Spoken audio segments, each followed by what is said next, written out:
Hello, this is Hands-On Science for Cycle 2, Week 18. This week we are talking about the simple machine called the screw. And so this week is going to be a little bit different because we're going to do 4 really short experiments to demonstrate different properties of screws and what screws are able to do. So you'll do your research and everything, and then we'll move quickly into the first experiment, which is just showing kind of the definition of a screw. So we're trying to show in this experiment that a screw is an inclined plane wrapped around a central rod. So each student will have a pencil and a right triangle made out of paper. And there's already a black line drawn on the hypotenuse of that right triangle. So what you'll do is have the student tape their right triangle so that it looks like this, tape it to their pencil. And then what you want your students to kind of discover or point out is that when we look at this, we have an inclined plane, kind of an uphill going up towards our pencil. So we're going to demonstrate how this inclined plane can wrap around the pencil to make the equivalent of a screw.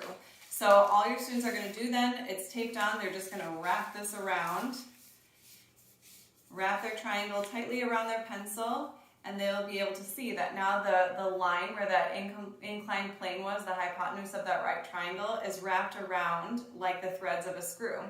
So again, this experiment is just to demonstrate the properties of what a screw is. It's an inclined plane wrapped around a central rod, and that's what we created here with our inclined plane. We wrapped it around. So that is the first experiment, super quick and easy. The second experiment, also super quick and easy. The purpose of this experiment is to demonstrate that what screws are able to do is to turn rotational force into linear movement. So if you have younger students, make sure they understand that linear just means line. So we are going to apply a rotation, but we're going to move things in a line back and forth. So there will be plenty of nuts and bolts so that each of your students can have one. And this is super simple. They're just going to apply rotational force to the nut on the bolt, and then you'll kind of talk about what happens. As they rotate, the bolt is going to move one way or another, or the nut is going to move one way or another along the line of the bolt. So super simple, but just demonstrating the capability of screws. And you can point out again that what we have here are threads, so an inclined plane that is just going around the central rod. I will also bring a number of different kitchen or household items that have a screw top, and please feel free to bring your own as well if you have some, just so that there's more for your class.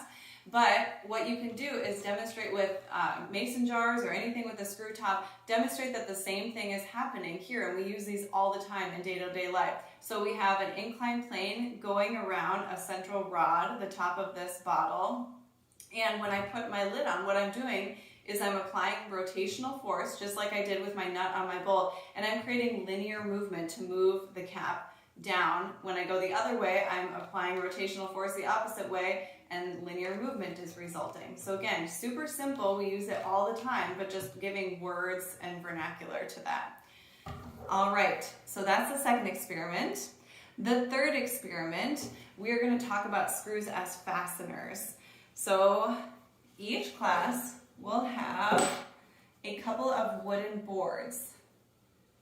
Now I want you to notice that the boards are put together so that they fit well. So if you get your boards kind of mixed up and you're not sure which one goes on top, they should line up so that they have the same letter on the top and the bottom, and so that it forms a triangle. So that'll show you which way to line it up in case you get them kind of mixed up or anything like that. So if you see in the boards, there's one smaller hole that is made for a nail, and then one bigger hole that's made for a screw. This has a knot in it, that's why it looks kind of funny. But the bigger hole is made for the screw, the smaller hole is made for a nail. And then each class will have a wooden mallet to be able to pound in their nail. It shouldn't need a lot of pounding because the hole's already been made. Please do this maybe on the floor, not on the table like I'm about to do. But you'll just gently pound in that nail to fasten the boards together. And then you'll have your students try to pry apart these boards. Now, I will send along something to be able to pry, something to be able to use as a lever to pry these apart if you have younger students, because they can be a little bit tricky. We'll see if I can get it. There we go. So you'll notice that it does require some force, and it might require a lever if you have some younger students, but you are able to get these boards apart when we use our nail as our fastener. And then you can point out the difference here when we use our actual screw or bolt, I guess, as our fastener. So again, they can notice that the bolt has an inclined plane wrapped around this central rod. That's our definition of a screw. And then to apply it, we're not going to pound it in. There are already threads that are created in this, so we are going to screw it in with rotational movement, applying our rotational force in order to create linear movement.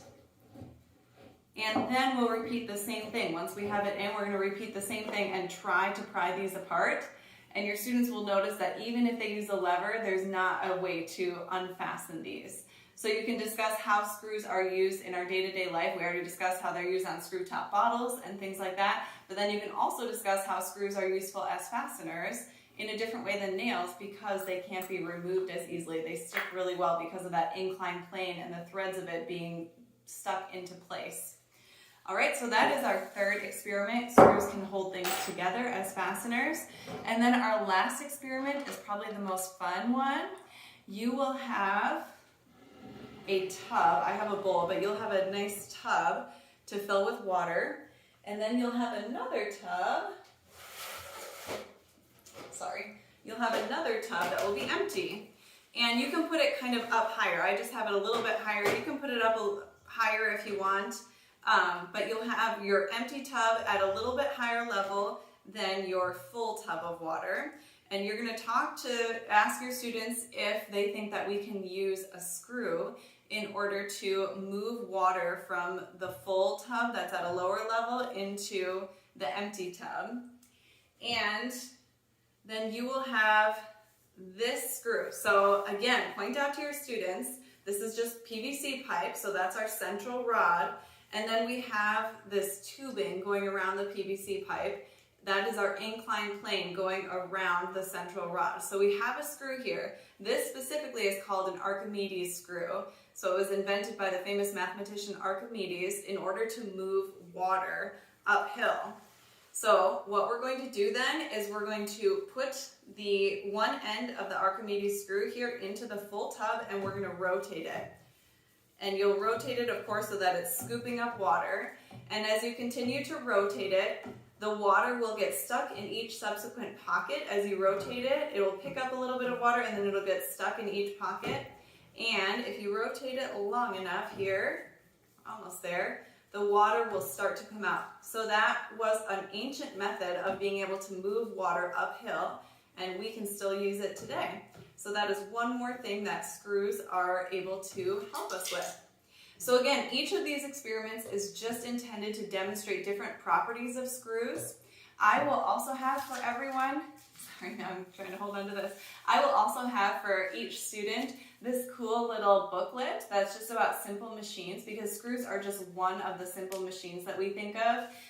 So it talks about all of the different simple machines. You can just send this home with students, you can color it, you can kind of briefly talk about them if you have time, but I think it's kind of a cool thing to continue to talk about the physics of simple machines and screws as just one example of simple machines that we use in day-to-day life. And that's it. Thank you.